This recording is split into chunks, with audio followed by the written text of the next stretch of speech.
hermanos, el Señor les bendiga. Y hoy sí, precisamente quiero compartir este imperativo, esta orden, este mandato que nos da la palabra del Señor: ser lleno del Espíritu. El llamado del apóstol Pablo en esta parte final de la carta a los Efesios. La carta a los Efesios es quizás la carta más evangelística de todas las cartas del apóstol Pablo. Después del Evangelio de Cristo están los 4 libros de Mateo, de Lucas, de Marcos, de Juan. Es quizás la carta que más a nosotros como iglesia nos discipula y nos guía cómo debe ser nuestro comportamiento como iglesia, ¿sí? Como iglesia. Y todo este capítulo, todos los 6 capítulos del libro de Efesios, nos está hablando el apóstol Pablo de la llenura del Espíritu Santo. Primeramente el apóstol dice: no os embriaguéis con vino, en lo cual hay disolución. ¿Sí? Pablo está llamando a no abusar del vino. O sea, Pablo me está diciendo: el vino es de Satanás, ¿sí? O el vino es malo. De hecho, Pablo en 1 Timoteo, aquí un poquito más adelante, en el capítulo 5, el versículo 23 de la primera carta a Timoteo, Pablo le dice a Timoteo, que estaba sufriendo problemas gástricos, le dice: y no bebas agua, sino usa de un poco de vino por causa de tu estómago y de tus frecuentes enfermedades. ¿Sí? Entonces lo primero que tenemos que mirar es que como tal el vino, Dios hizo todas las cosas para que nosotros las disfrutemos. O sea, Dios le dijo a Adán: todo está delante de ti para que lo disfrutes, ¿cierto? Para que los juzgues, para que lo gobiernes, pero para que disfrutes de todos ellos, ¿sí? O sea, Dios hizo la vid, el vino, la fruta, para que los vinos en la mesa de los reyes, en la mesa de los judíos, siempre había vino, ¿sí? De hecho, en nuestras culturas, en nuestros tiempos, hay países donde es costumbre que comen, almuerza o la cena, es una copa de vino, ¿cierto? Y no pasa nada. El tema, está diciendo Pablo, es cuando ese vino no se toma para una comida, ¿sí? De pronto para un brindis, sino cuando se abusa. El exceso, ahí sí, como dice, todo en exceso es malo. Lo único que no es malo en exceso es llenarnos de la presencia del Señor. Es lo único que no es malo, ¿cierto? Pero comer en exceso es malo, ¿sí? Beber en exceso es malo. Eso no quiere decir que va diciendo: bueno, salgan y se salen a tomar ahorita una copita de vino. No. En mi caso personal, cuando recibí al Señor, cuando recibí ese regalo de parte de Dios, de su presencia, de su Santo Espíritu, fue Dios hacerme libre de la adicción al alcohol. Y ese año, un diciembre, yo recibí al Señor en julio 28 de julio, y preciso ese diciembre, mi esposa y mis hijos se fueron a pasear donde la familia de mi suegra, y ese diciembre yo quedé solo, así como la prueba de fuego, si era cierto o no. Y ese diciembre me invitó un amigo, pues como estaba solo, me dijo: Camilo, le invito a comer una comida muy rica, muy especial. Sacó una buena, porque él no toma, mi amigo no toma, pero tiene buenos vinos. Tenía buenos vinos, no sé si tenía. El caso es que abrió una botella, hicimos un brindis, un vino muy delicioso por demás, comimos y salí para mi casa. Solo estaba por demás, pero había tanto gozo en mi corazón cuando yo iba por esa calle, porque no me picaba, porque era el primer 31 de diciembre que yo vivía sobrio. Porque yo creo que desde los 12 años, desde los 12 años empecé a tomar desde muy niño. Y ese diciembre sentí esa libertad. O sea, me fui para mi casa a dormir, a descansar, sin la atención de otros años de que me picaban a qué hora. Es decir, si yo a las 7 ya no estaba borracho, no era yo. Sí, ya cuando llegaban las 12 ya no estaba más, ahorita y prendido carbolito de Navidad. Entonces el Espíritu de Dios llenó mi vida, ¿sí? ¿sí? Y el Espíritu de Dios trajo ese control a mi vida, de que ya yo no deseaba nada más que me hiciera daño. Es decir, el Señor me libertó. Entonces es lo que el apóstol Pablo está diciendo: no os embriaguéis con vino, no se emborrachen, porque cuando tú te emborrachas hay disolución. Hay disolución. Es decir, cuando tú te emborrachas ya no eres tú mismo. Y creo que lo que vivimos esa experiencia, ¿cierto? La demora era que ya estuvieras medio prendido y ya no eras tú mismo. Hablaba ya más bonito, ¿cierto? Amaba a todo el mundo. Yo le amo mucho, ¿sí o no? No hay borracho que no haga a nadie. Eso ama a todo el mundo, mejor dicho. ¿Sí? Entonces, ese es el producto de la borrachera. Y en la palabra de Dios, a lo largo de muchos libros del Antiguo y del Nuevo Testamento, la palabra de Dios condena la borrachera. En 1 Tesalonicenses, que adelante, empecemos a hacer un recorrido rapidito. 1 Tesalonicenses 5, versículo 7. 5, 7. Dice la palabra del Señor: manda también estas cosas para que sean irreprensibles. Primera Tesalonicenses.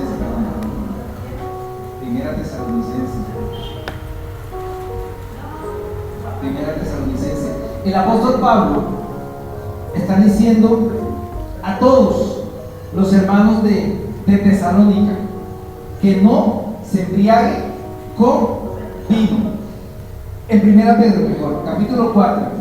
1 Pedro, capítulo 4, versículo 3. Dice la palabra del Señor: baste ya el tiempo pasado para haber hecho lo que agradaba a los gentiles. Otra vez: basta ya el tiempo pasado para haber hecho lo que agrada a los gentiles, andando en lascivias, concupiscencia, embriagueces, orgía, disipación y abominables idolatrías. El apóstol Pedro está diciendo: esto es una nueva vida. Y en tu nueva vida, basta ya de las borracheras. Está condenando las borracheras. Hay muchos pasajes a lo largo en Proverbios 20, versículo 1. Proverbio 20, donde vemos a lo largo del Antiguo Testamento, que la palabra condena la borrachera. Condena la borrachera. ¿Por qué? Porque no hay control de todas las cosas. No hay control de nada. No hay control de absolutamente nada. Y miren lo que dice, leamos unos pasajes de la palabra del Señor. En Proverbio 21 dice: el vino es escarnecedor, la sidra alborotadora, y cualquiera que por ello hierra no es sabio. Proverbio 23, versículo 20: no estés con los bebedores de vino, ni con los comedores de carne. Proverbio 23, versículo 29: ¿para quién será el ay? ¿Para quién el dolor? ¿Para quién las rencillas? ¿Para quién las quejas? ¿Para quién las heridas en balde? ¿Para quién lo amoratado de los ojos? Versículo 30: para los que se detienen mucho en el vino, para los que van buscando la mistura. 31: no mires al vino cuando rojea, cuando resplandece con su color en la copa, se entra suavemente. Entonces miren que el proverbista, acuérdense de que los proverbios es la sabiduría que inspiró Dios a través de Salomón. Él dice: no mires cuando ese vino se ve delicioso, cuando ese vino burbujea, cuando ese vino se ve como tan agradable, porque ahí está el gancho. Ahí está el gancho. Hay una secta que le dice a sus seguidores que pueden tomar vino, que tienen derecho hasta cierto punto o cierta cantidad de alcohol. O sea, tiene licencia hasta cierto punto. Pero alguien que se haya tomado 5 cervezas, ahí llegó. No va a tener ese control. ¿Sí? Entonces el apóstol está, y vemos la palabra del Señor que está diciendo: no abusen del alcohol. Noé, un hombre escogido por Dios, de los poquitos que Dios le dio por escoger, abusó del vino. Abusó del vino, se emborrachó. En Génesis 9:21 dice: y bebió vino y se embriagó y estaba descubierto en medio de su tienda. Abusó del vino, ¿sí? Después que del diluvio, Dios le dio la tarea a esos 8 sobrevivientes, es decir, vuelvan a poblar la tierra, ¿sí? Así que nuevamente volvieron a sembrar, nuevamente volvieron como que al resurgir como Adán, así como a Adán le dieron el primer mandato, a Noé le dieron el segundo mandato para que repoblara la tierra. ¿Qué hizo Noé? Sembró uva y se emborrachó, abusó, se excedió en el consumo del alcohol. ¿Por qué vivió lo que vivió? Porque se excedió, no hubo control, ¿cierto? En Lucas 15, versículo 14, el hijo pródigo vivió una vida disoluta, una vida sin control. El versículo 30 dice que gastó toda su herencia en prostitutas, en rameras, es decir, no había control, malgastó todo cuanto tenía. De hecho, en la época primitiva, en la época de esta carta, acuérdense que habían sectas de los agnósticos, ¿sí? De los epicúreos. Éfeso era una ciudad bastante importante y habían todo tipo de filosofías. El dios del vino era Dionisio, y estas religiones paganas en sus templos se emborrachaban para tener comunión con sus deidades, ¿sí?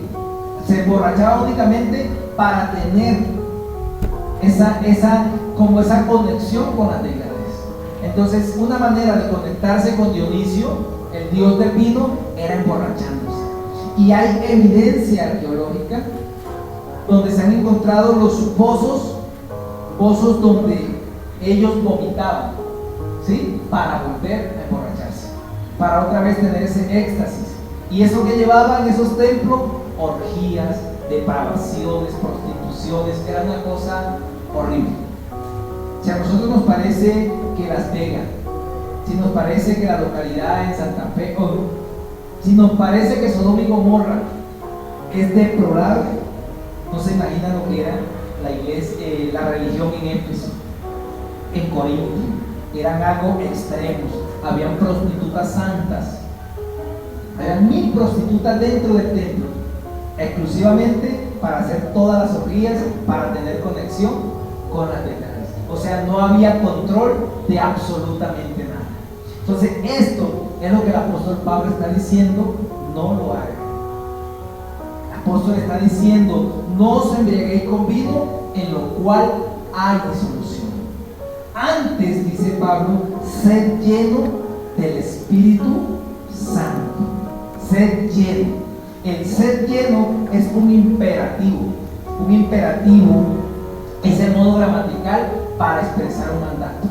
Cada vez que nosotros encontramos un imperativo en la palabra de Dios, nos está diciendo es una orden, no es una sugerencia.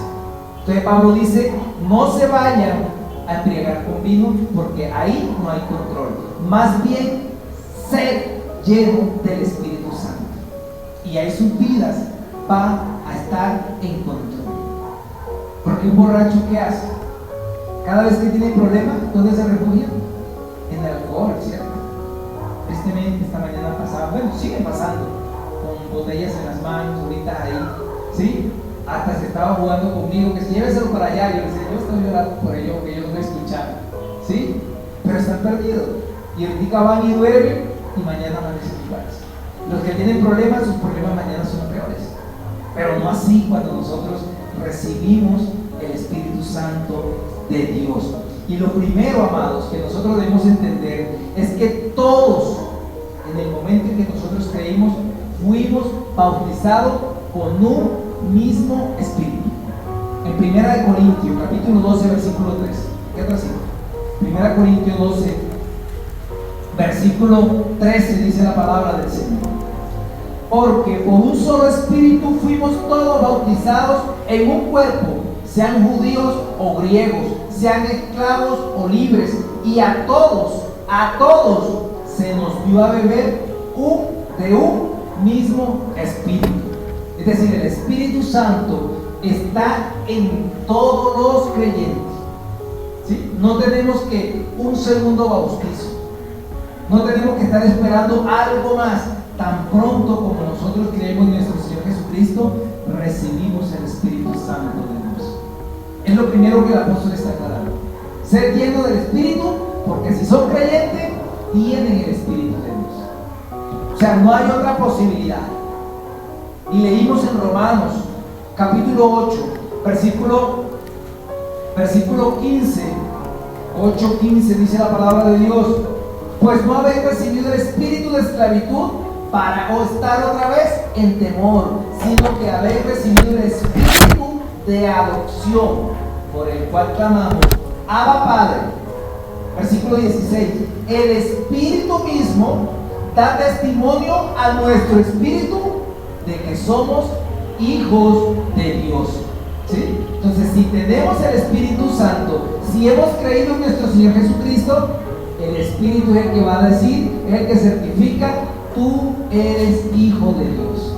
No un pastor, no un líder te va a decir: oye hermano, usted sí tiene pinta de salvo. Sí, usted tiene como pinta de que va para el cielo. Usted como que no mucho. Lo veo como que está patinando y se puede ir para... No es el que lo determina, es el Espíritu Santo, el que trae la convicción al espíritu del hombre. ¿Sí? Espíritu de Dios, espíritu del hombre. Y trae la convicción y nos dice: tú eres hijo de Dios. Tú eres hijo de Dios. ¿Sí? Dios te escogió a ti y es el que nos certifica a nosotros de que somos hijos. Entonces, debemos entender que ser lleno es un mandato, y todos, y cubre para todos.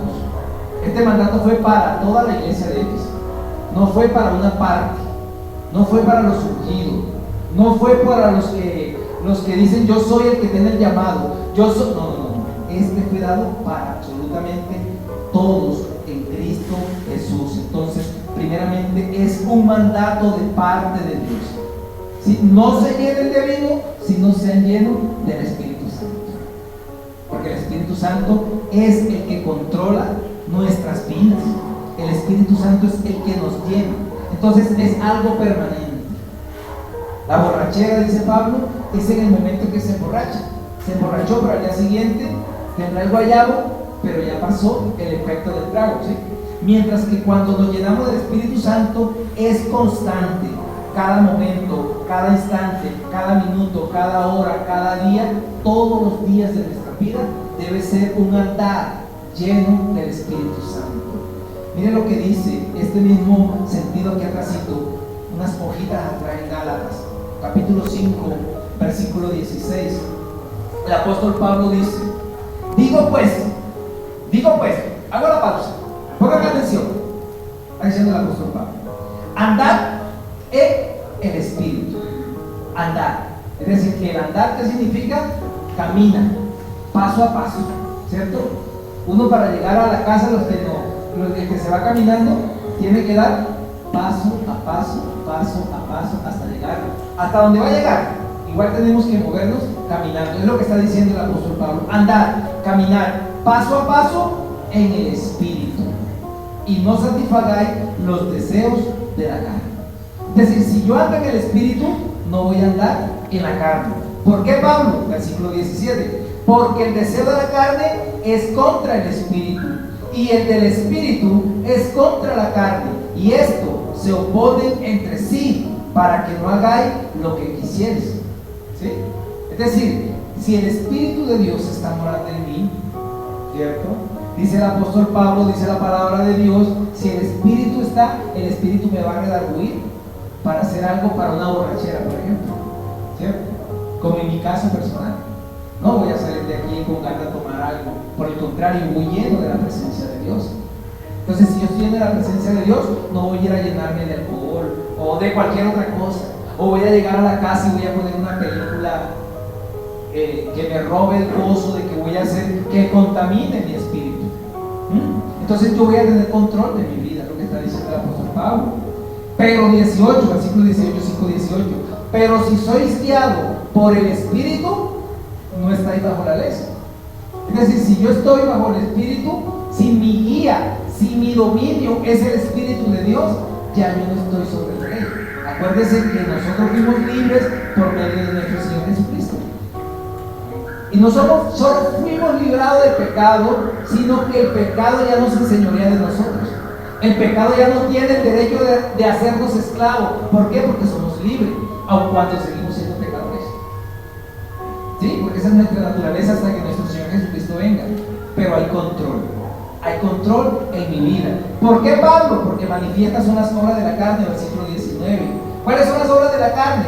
Adulterio, fornicación, inmundicia, lascivia, idolatrías, hechicerías, enemistades, pleito, celos, iras, contienda, disensiones, herejías, envidias, homicidios, borracheras, orgías y cosas semejantes a esta, acerca de las cuales os amonesto, como ya os lo he dicho antes. ¿Qué nos han dicho? Que los que practican tales cosas no heredarán el reino de Dios. Entonces, es clara la palabra del Señor. Es clara la palabra del Señor. Si yo ando en el Espíritu, yo no puedo andar en las obras de la carne. ¿Por qué? Porque el Espíritu Santo no es. Y si yo estoy practicando algo, todos los días tenemos luchas, ¿cierto? Luchas. Pero no, ay, que vaina con el alcohol otra vez. Que vaina con el cigarrillo. Entonces ya es un círculo vicioso. Y yo no he cortado. Es decir, que la presencia del Espíritu Santo no puede estar en esa persona. ¿Por qué? Porque David pecó, pero David no pecó. No nos dice, no nos registra la palabra de que haya matado 10 veces, de que haya violado a una mujer 2 veces, ¿sí? De que haya censado al pueblo, que haya cometido todas las cosas. La cometió una vez. ¿Y cuánto le dolía en el alma? Entonces, claro que podemos pecar, claro que podemos caer, pero el punto es levantarnos, fortalecernos y no seguir en ese mismo, como dice la palabra en 1 Pedro también, como la puerca lavada que vuelve lobo, o como el perro que vuelve vómito. Eso lo hace un mundano, un no creyente. Entonces el apóstol está diciendo: andad en el Espíritu, andad en el Espíritu, ¿sí? Y mire lo que dice el versículo 25 de Gálatas 5. Si vivimos por el Espíritu, andemos también por el Espíritu. Entonces, no solo la teoría, sino también la práctica, ¿sí? Es decir, vivir en el Espíritu significa mostrar que estoy viviendo conforme al Espíritu. Yo estoy mostrando con mis acciones que vivo en el Espíritu, que ya no vivo en la carne. Es decir, hay que expresarlo. Y lo he dicho ya muchas veces.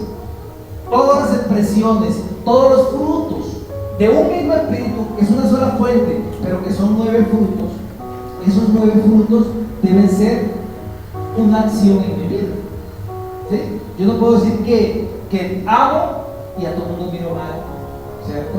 No expreso ese amor.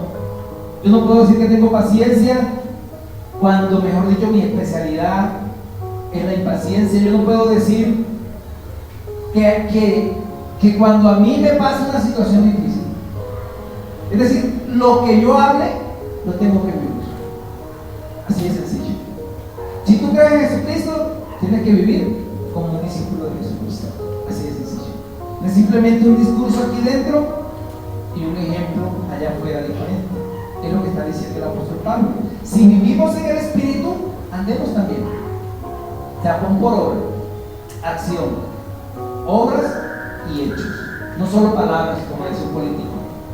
No solo palabras, sino hechos. Pero nosotros sí somos palabras y hechos. Eso es lo que garantiza y muestra que nosotros tenemos el Espíritu Santo. Entonces, amados, el ser lleno del Espíritu Santo es el todo de la vida del creyente. Es el sine qua non. Es decir, sin el Espíritu Santo no podríamos vivir conforme Dios quiere. Entonces, por eso es un imperativo. Es el todo de la vida del creyente. Es el todo de nuestras vidas. Que siempre estemos llenos del Espíritu Santo. Y si estamos llenos, ahí sí podemos vivir. El versículo 19, volviendo otra vez a Efesios 5. Es el versículo 19.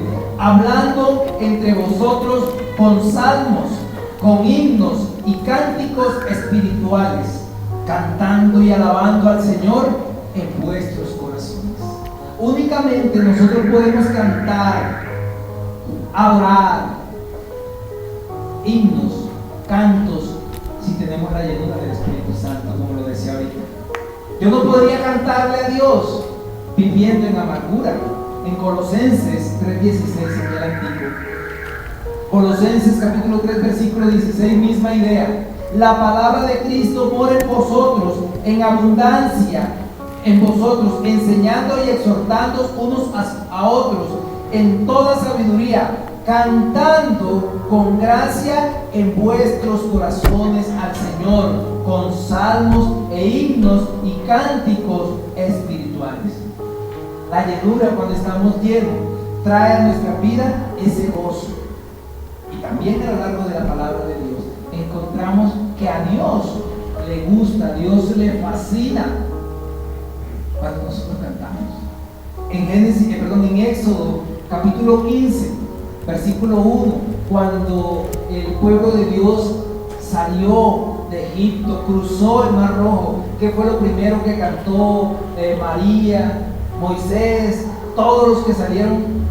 Un canto. El versículo 1 dice: entonces cantó Moisés y los hijos de Israel este cántico a Jehová, y dijeron: cantaré yo a Jehová, porque se ha manifestado grandemente, ha echado el mar al caballo y al jinete. Había gozo, había júbilo después de una victoria. Y volviendo otra vez a Jueces, al capítulo 5 de Jueces, hubo una gran victoria. ¿Y qué hubo? Un canto. El pueblo cantaba, pero con alegría. Pues, otra vez leamos los 3 versículos que leí. Aquel día cantó Débora con Barak, hijo de Abinoam, diciendo: por haberse puesto al frente de los caudillos de Israel, por haberse ofrecido voluntariamente al pueblo, load a Jehová, oíd reyes, escuchad, oh príncipe. Yo cantaré a Jehová, cantaré salmos a Jehová, el Dios de Israel. Es la alegría, a Dios le encanta la música. A Dios le encanta la música. ¿Qué decir del Salmo 33? Salmo 33, versículo 1. Alegraos, oh justos, en Jehová, en los íntegros es hermosa la alabanza. Aclamad a Jehová con arpa, cantadle con salterio y decacordio, cantadle cántico nuevo, hacedlo bien, tañendo con júbilo, cantando con júbilo, adorando. Salmo 43, Salmo 96, versículo 1, 2 y cuántos salmos más que exaltan el nombre de nuestro Señor. El Dios, miren, algo que debemos también en el reino milenario, cuando Cristo venga e instaure el reino milenario, la palabra de Dios nos dice que van a construir un templo. ¿Sabe para qué es ese templo? Para que adoremos, para que cantemos a nuestro Señor. Los últimos 8 capítulos de Ezequiel, capítulo del 40 al 48, habla de la descripción de ese templo que se va a construir cuando venga nuestro Señor Jesucristo.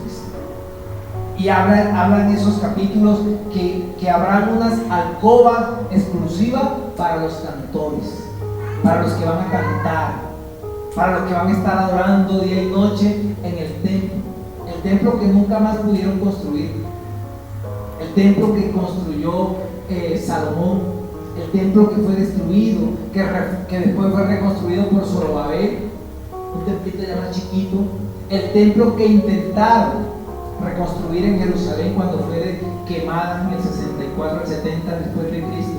Ese templo que quieren que en estos momentos, si ustedes miran en internet, ese templo lo están reconstruyendo, pero la palabra dice que ese templo se vuelve nuevamente a reconstruir cuando venga nuestro Señor Jesucristo. No más lo pueden, hasta que venga nuestro Señor Jesucristo. De hecho, el anticristo va a aparecer como eso, como el que va a adorar dentro del templo. ¿Y qué va a pasar después de los 3 años y medio? Que va a profanar el templo de Dios. Entonces, cuando Cristo venga, se va a levantar, y todas esas especificaciones, lean tu casa. Esos son 8 capítulos de Ezequiel y habla de ese templo. Es más, en Apocalipsis 14. Apocalipsis 14. Dice la palabra del Señor, mira este coro celestial. Apocalipsis 14, versículo del 1 al 3. Después miré, y he aquí el Cordero estaba en pie sobre el monte de Sión, y con él 144,000 que tenían el nombre de él y el de su padre escrito en la frente. Ojo que esto no es la marca de la bestia, ¿no? La marca de la bestia es un sello. Este es el nombre de él y el de su padre, el de Cristo y el de Dios Padre, escrito en sus frentes. ¿Quiénes fueron esos 104? Versículo 2. Y oí una voz del cielo como un estruendo de muchas aguas y como sonido de un gran trueno. Y la voz que oí era como de arpistas que tocaban sus arpas y cantaban un cántico nuevo delante del trono y delante de los 4 seres vivientes y de los ancianos, y nadie podía aprender el cántico sino aquellos 144,000 que fueron redimidos de entre los de la tierra. Aquellos 144,000, dice la palabra, que no se contaminaron, que se mantuvieron vírgenes. Ese va a ser el coro celestial. Imagínense ese medio coro. Están alcanzando a imaginar 144,000. 2 estadios Campín, como casi 3 estadios Campín, un coro que van a estar adorando a Dios. Capítulo 5 de Apocalipsis, versículo 3. Y cantan el cántico de Moisés, siervo de Dios, y el cántico del Cordero, diciendo: grandes y maravillas son tus obras, Señor, Dios Todopoderoso. Justo y verdadero son tus caminos, Rey de los santos. Cantarán el cántico nuevo, el cántico que cantó Moisés después de la libertad. Cantarán los redimidos. También cantarán en el reino milenario. Cantarán por alegría. ¿Por qué? Porque hemos triunfado, hermanos. Entonces Pablo está diciendo, para cantar himnos, versículo 19, volvemos otra vez, para cantar himnos, cánticos espirituales, alabando al Señor en nuestros corazones, tú tienes que estar lleno del Espíritu Santo. No podrías cantarle a Dios de otra manera. No podría cantarle a Dios en tus fuerzas, ¿sí? Tienes que estar lleno de la presencia del Espíritu Santo. Entonces, por eso es que la presencia del Espíritu Santo es una llenura constante. Pero cuando cantemos, debemos cantar con entendimiento, dice Pablo en 1 Corintios capítulo 14, versículo 15. 1 Corintios 14 dice la palabra de Dios, versículo 15. ¿Qué pues? Oraré con el Espíritu, pero oraré también con el entendimiento. Cantaré con el Espíritu, pero también cantaré con el entendimiento. O sea, si yo voy a orar, lo tengo que hacer en el Espíritu y con entendimiento, es decir, estoy comprendiendo lo que yo estoy cantando, ¿sí? Si mi fe ha de caer, Él me sostendrá. Es decir, puedo estar en la que yo pueda estar, pero sé que en las circunstancias en que yo pueda estar, Dios me va a levantar, y lo estoy cantando con entendimiento porque lo estoy creyendo. ¿Sí? O sea, lo que yo estoy cantando es como si estuviera yo leyendo la palabra de Dios. El cantar es cantar la palabra de Dios. Entonces lo que yo estoy cantando, lo estoy cantando lleno del Espíritu, y yo lo estoy creyendo. Y yo lo estoy creyendo. Hay hermanos, y tengo el testimonio de una hermana que iba a la iglesia y medio subía el pastor y enseguida la hermana eso lloraba. Mejor dicho, esa señora estaba ministrada según ella. Una administración tremenda, escuchando a predicar a ese pastor. Un domingo de esos, el pastor no predicó, hubo otro pastor que predicó, y la miró al esposo y le dice: oye, mi amor, ¿hoy no lloró? Y comprendió a esa hermana el testimonio dado por ella misma, y dice: sí, porque yo me emocionaba era porque él hablaba bonito, pero verdaderamente yo no estaba en el Espíritu. Porque él hablaba bonito y como predicaba, pero no estaba viviendo la predicación, sino como él predicaba. Entonces tenemos que vivir es lo que dice la palabra, no lo bonito o feo que habla el pastor. Porque no estamos haciendo nada. Pero cuando yo estoy lleno del Espíritu, esa palabra a mí me edifica. Esa palabra va penetrando dentro de mí y va avivando mi alma. Hay hambre, hay problema, pero sientes ahí en mi corazón. Es lo que está diciendo el apóstol Pablo. Y es cierto, ahora me dice pastor, entonces todo el tiempo tengo que estar riéndome. No, de ninguna manera. O sea, no es lo que dice la palabra, porque también sufrimos. Pero ¿qué dice Santiago 5:13? Santiago 5:13, ¿qué nos dice? Capítulo 5, versículo 13. ¿Está alguno entre vosotros afligido? Haga oración. Es decir, si estoy en problema, si estoy viviendo momentos difíciles, hago oración, pero lo leímos ahorita en 1 Corintios 14:15. Hago oración en el espíritu y con entendimiento, así esté triste, así esté atribulado, pero dice más, dice Santiago más, en la parte B, 5:13. ¿Está alguno alegre? Pues cante alabanza. Es decir, todas nuestras sensaciones, todas nuestras emociones se deben expresar con cántico. Y si estoy triste, con oración. Claro, no quiere decir que cada vez que yo ore esté triste, pero está diciendo, si alguno está enfermo, si alguno está triste, si alguno está afligido, ore. Pero si está alegre, cante, expréselo con cántico, lo que está diciendo la palabra del Señor. Porque Efesios 4:30, ¿qué dice? 4:30, ¿qué nos dice la palabra? Y no contristéis al Espíritu Santo de Dios, con el cual fuiste sellado para el día de la redención. Estamos sellados con el Espíritu Santo de Dios. ¿Cuándo lo contristamos? ¿Cierto? Cuando canto de manera hipócrita, cuando oro por orar, cuando busco a Dios por buscarle, cuando no lo hago desde la llenura. Porque el Espíritu Santo está morando en nosotros. Y no necesariamente, amados, tenemos que estar todo el tiempo felices.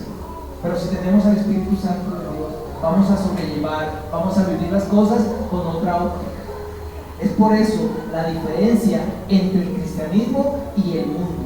Y la iglesia primitiva cantaba. En la carta, Plinio era el segundo de Trajano. Trajano era el emperador romano. Y le mandó una carta diciéndole a Trajano, al emperador, él fue declarado Optimus. Optimo quiere decir que fue nombrado como uno de los dioses que adoraba el imperio romano, ¿sí? Entonces Plinio le mandó una carta y le decía en ellos, cuando te mando a preguntar ciertas cosas, ¿qué hago con aquellos que desean ser cristianos pero al momento de la amenaza se arrepienten? Pues yo les he perdonado la vida. ¿Sí está bien? ¿Sí? Eso era lo que le estaba preguntándole al jefe, a esos que se arrepintieron. Pero hay otros que así los he torturado y siguen confesando a ese Cristo. Y ya son diferentes. Más, para esa época, estoy hablando del 110 después de Cristo, dice Plinio, son diferentes a los que mataron a un tal Cristo. Esos son diferentes. ¿Por qué? Porque no son iguales a los judaizantes. Porque esto, en el medio de la persecución, estoy hablando de esos emperadores que persiguieron la iglesia. Entonces Plinio le decía, me han dicho que madrugan a cantar y le cantan a un tal Cristo como si fuera Dios. O sea, mira la evidencia de textos que no son bíblicos, pero que dan evidencia de que la iglesia primitiva, en medio de la persecución, cantaba, madrugaba más tempranito para poder en la mañana, porque la persecución era cosa. Entonces la iglesia primitiva lo hacía, y por eso nosotros cantamos. 1500 años quitó la iglesia católica el canto. Hasta la Reforma volvió el canto a la iglesia. Se había perdido eso hasta la Reforma. Hasta Lutero empezó nuevamente los cánticos. Entonces cantamos porque estamos adorando a nuestro Dios. Volvemos, versículo 20. Dice la palabra del Señor, dando siempre gracia por todo al Dios mi Padre, en el nombre de nuestro Señor Jesucristo. Un espíritu, un hombre, un creyente lleno del Espíritu Santo de Dios vive en acción de gracia, como dice Pablo en Filipenses 4:6. Por nada estáis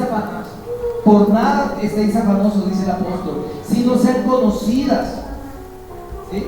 Sean conocidas vuestras peticiones delante de Dios en toda oración y ruego con acción de gracia. No estemos afanados por nada. Entonces, para dar gracias a Dios, yo tengo que estar lleno, yo tengo que vivir en la llenura, dar gracias a Dios por todo. Y eso es lo que al mundo le parece descabellado. Que nosotros demos gracias cuando estemos enfermos, que demos gracias, Dios, gracias porque hoy no comí. Eso es algo traído a los cabellos, ¿verdad? Pero damos gracias. ¿Por qué? Porque nace en un corazón que sabe que todas las cosas que Dios permite en nuestra vida nos ayudan a vivir. Nos ayudan a vivir. Entonces, lo que está diciendo el apóstol Pablo, dando siempre gracias por todo al Dios y Padre, ¿en el nombre de quién? De nuestro Señor Jesucristo. Todas nuestras oraciones deben ser en el nombre de nuestro Señor Jesucristo. Por eso oramos en el nombre de nuestro Señor Jesucristo. Tenemos la licencia, tenemos el permiso para decir, para pedir lo que querramos, para vivir como querramos en el Espíritu, dando gracias por todo en el nombre de nuestro Señor Jesucristo, porque es el único mediador entre Dios y los hombres, nuestro Señor Jesucristo. Versículo 21: someteos unos a otros en el temor de Dios. Y este someteos no es sometimiento obligado, no, el sometimiento que está hablando aquí la palabra del Señor es cuando yo estoy lleno de la presencia del Espíritu Santo en la iglesia, que es algo que Pablo le está escribiendo, le está diciendo: sométanse a sus autoridades, a sus líderes, a sus pastores. No me estoy echando por lo dice la palabra de Dios. Hebreos 13, versículo 17, que dice la palabra de Dios: obedeced a vuestros pastores y sujetaos a ellos, porque ellos velan por vuestras almas como quienes han de dar cuenta, para que lo hagan con alegría y no quejándose, porque esto no es provechoso. Esa sugestión que debemos tener con nuestras autoridades nacen de ¿qué? De un corazón lleno del Espíritu Santo. Se sujetan, hay sujeción, hay respeto por la disciplina de la iglesia, es lo que está diciendo. Pero eso solo lo puede obedecer alguien que esté lleno. Pero alguien que sea soberbio, alguien que sea orgulloso, alguien que te venga y te diga: yo sé más que usted, es que yo he estudiado más que usted, pregúnteme si ese amigo tiene el Espíritu de Dios. ¿Por qué? Porque estás queriendo hacer su voluntad, y Dios estableció autoridades. Todas las autoridades por Dios han sido establecidas. Y de aquí en adelante, hermanos, del versículo 22 hasta el 6, capítulo 9, todas esas acciones que presenta el apóstol Pablo en esta carta, antes de llegar a la armadura de Dios, solamente el hombre puede amar a la esposa como Cristo amó a la iglesia si está lleno del Espíritu Santo. Solamente una mujer se puede someter a su esposo si está llena del Espíritu Santo, ¿sí? Y todas estas acciones se pueden hacer siempre y cuando se esté lleno del Espíritu Santo. Es más, la armadura de Dios, que la leemos y a veces la usamos de manera tan equivocada, solo la podemos aplicar si estamos llenos del Espíritu Santo. Yo no puedo ponerme el yelmo de la salvación o el apresto o ponerme el escudo si yo no estoy lleno del Espíritu Santo, porque eso es la protección, porque esta protección, esta armadura la da el Espíritu Santo de Dios. Entonces, amados, la llenura del Espíritu Santo debe ser una evidencia en la vida del creyente, ¿sí? Debe ser una evidencia, como dice en Hechos 2, en el capítulo 44 y 47, cómo vivía la iglesia primitiva, ¿cierto? Tenían todas las cosas en común. Había la unidad de espíritu, todos se preocupaban por los hermanos. Eso lo puede hacer solo un hermano. A mí me puede doler el sufrimiento de mi hermana si yo estoy lleno del Espíritu Santo. Si no, me da lo mismo. Ay, pobrecita mi hermana, ¿cierto? Pero si yo soy lleno, me duele, como en la iglesia primitiva. ¿Y sabe qué dice la palabra en el versículo 47 de Hechos 2? Y Dios, el Señor, añadía a la iglesia todos los que habían de ser salvos. ¿Pero sabe por qué? Porque había un testimonio dentro de la iglesia. Los que están allá afuera quieren entrar acá. ¿Por qué? Porque ven el amor que hay acá entre nosotros. Hay la comunión de los santos. Pero si aquí llega alguien nuevo y encuentra orgullo y encuentra que casi que te tropieza y ni siquiera te saluda, eso no es expresión de comunión. Eso no es expresión de la comunión de los santos en la llenura del Espíritu Santo. Es lo que está diciendo. Entonces, amados, este mandato, porque es un mandato de la palabra de Dios, tiene que ser una acción continua y activa en la vida del creyente, todos los días, paso a paso, y así, mis amados, llevaremos una vida llena, agradable a Dios. Y así, mis amados, un día estaremos en la vida eterna cantando, adorando, porque verdaderamente hemos entendido el propósito. Porque muchos no van a estar, que creen que van a estar. ¿Por qué? Porque no han entendido lo que es el lleno del Espíritu Santo. ¿Cómo se llena esta acción? ¿Cómo vivo yo lleno del Espíritu Santo? ¿Cómo me lleno, pastor? La Escritura, leyendo la palabra de Dios, teniendo comunión con Dios, en oración. Que ayer publicaba en el devocional Ezequiel en el capítulo 3, versículo 1 al 3. Dice: tú me diste ese rollo y yo me lo comí. ¿A qué me supo? A miel. Me supo a miel. Disfruté tu palabra, Dios. Así debiéramos nosotros decir: yo disfruto, me alimento de tu palabra, estoy lleno de tu palabra y lo expreso. Cuando yo estoy lleno de la palabra, lo expreso. Mi expresión exterior es de gozo, es de llenura del Espíritu Santo. Así que oremos y pidámosle. Si de pronto hay algún hermano que no ha sentido esto, que hoy se diga, pero el Espíritu de Dios hoy que hable en tu vida, que el Espíritu de Dios te diga: eres hijo de Dios. Si no lo has vivido, disponte. Porque quizás muchos están viviendo en teorías y doctrinas de hombre. No, todos, si creemos en Jesucristo, tenemos el Espíritu Santo de Dios. Y hoy podemos decir: Abba, Padre, Papito Dios, gracias, porque el Espíritu nos redarguye y nos dice: eres imperfecto, pero eres hijo de Dios. Tienes luchas, pero eres hijo